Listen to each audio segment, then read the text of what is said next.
নমস্কার বন্ধুরা, আমার চ্যানেলে আপনাদের স্বাগত। আজকে আমি বানাচ্ছি ভোলা মাছের ঝাল সর্ষে দিয়ে। তো ভোলা মাছগুলো আমি একে একে তেলে ভালো করে ফ্রাই করে নিলাম, লাল লাল করে ভেজে নিয়েছিলাম। আমার কাছে 4টে ভোলা মাছ ছিল, তো 3টে ভাজার পরে আমি আরেকটা ভেজে নিয়েছিলাম ভালো করে লাল করে।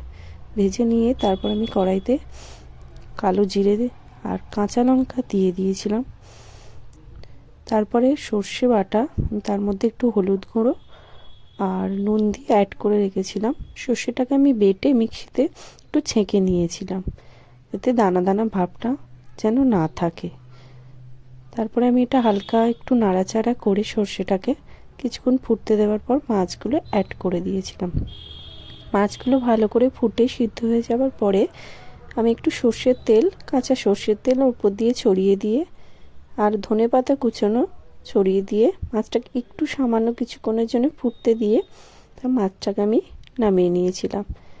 তো আমার চ্যানেলটাকে আপনাদের যদি ভিডিও ভালো লেগে থাকে চ্যানেলটাকে সাবস্ক্রাইব করবেন। ধন্যবাদ।